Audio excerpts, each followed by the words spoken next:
ये क्वेश्चन 7 अप्रैल 2025 शिफ्ट 2 का है, जेईई मेंस में पूछा गया। ये सेशन रीजन वाले क्वेश्चन आते हैं, ठीक है ना। तुम्हारे एक शिफ्ट में लगभग तुम्हारे पेपर में 2 से 3 मिल जाएंगे। अगर तुम्हारा कंसेप्ट एकदम स्ट्रॉन्ग है तो तुम एकदम सही कर दोगे, ठीक है ना। और इसमें हड़बड़ाना नहीं होता है, दोनों पे अच्छे से सोच के विचार करके ऑप्शन टिक करने होते हैं। तो आ जाओ देखते हैं ये कौन सा है। Given below are two statements, okay. One is label as assertion, ठीक है ना। पहला एसेशन होता है, ठीक।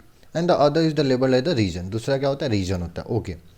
तो एसेशन क्या दिया है कि the outer body of an aircraft is made of the metal which protects person sitting inside from the lightning strikes. समझो क्या कर रहा है कि मान लो कि एक आउटर बॉडी एयरक्राफ्ट है जो मेड ऑफ मेटल है, ठीक है ना। ये मेटल का है, ये मेटल का है।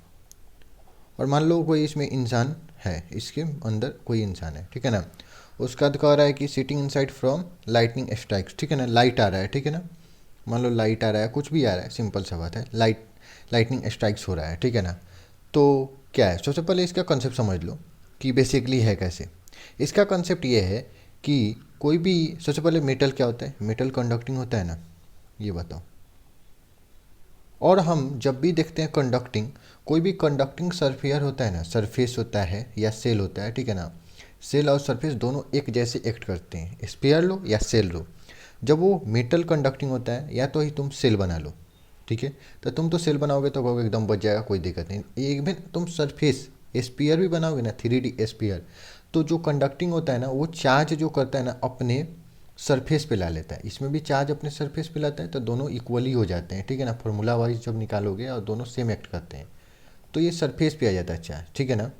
और सरफेस पे चार्ज आ जाता है और इलेक्ट्रिक फील्ड इनसाइड का जो होता है ना, जीरो हो जाता है। इलेक्ट्रिक फील्ड इनसाइड जीरो हो जाता है, ठीक है। तो लाइटनिंग स्ट्राइक्स जब आएगा, ठीक है ना, तो देखो इलेक्ट्रिक फील्ड अंदर क्या है, जीरो है तुम्हारा। तो ये आराम से इंसान बच जाएगा, क्योंकि देखो ये आएंगे, लाइटिंग स्ट्राइक होगा, सिंपल सा इलेक्ट्रिक फील्ड, ये आउटर में होगा, ये आउटर में होगा, ठीक है, ये आउटर साइड में होगा। अंदर तो जीरो हो गया, तो इलेक्ट्रिक फील्ड जीरो हो गया तो सिंपल सा बात है, अंदर करंट जाएगा नहीं। करंट जाएगा नहीं तो आदमी आराम से बच जाएगा। तो कह रहे हैं the outer body of an aircraft is made of metal, एकदम मेटल से है, ठीक है।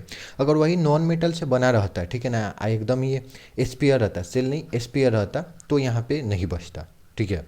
Aircraft is made of the metal which protect person, yes protect करेगा, क्यों, क्योंकि इनसाइड में इलेक्ट्रिक फील्ड जीरो है इसलिए, ठीक है। तो इस सेशन तुम्हारा करेक्ट है, ठीक है।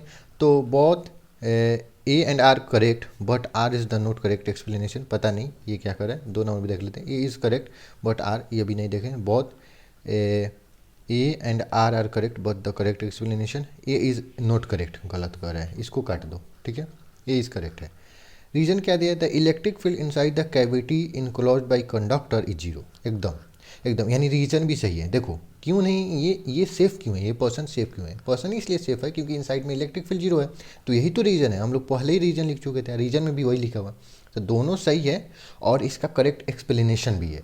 तो both A and R correct and R is the correct explanation. तो option number C is the correct option. समझ में आया। तो ऐसे बनाना होता है, एनालिसिस करना होता है क्वेश्चन के ऊपर, एनालिसिस करो फिर दोनों सही है, एक्सप्लेनेशन है कि नहीं। समझ में आया, आई होप समझ में आया होगा। चलो तो option number C is correct.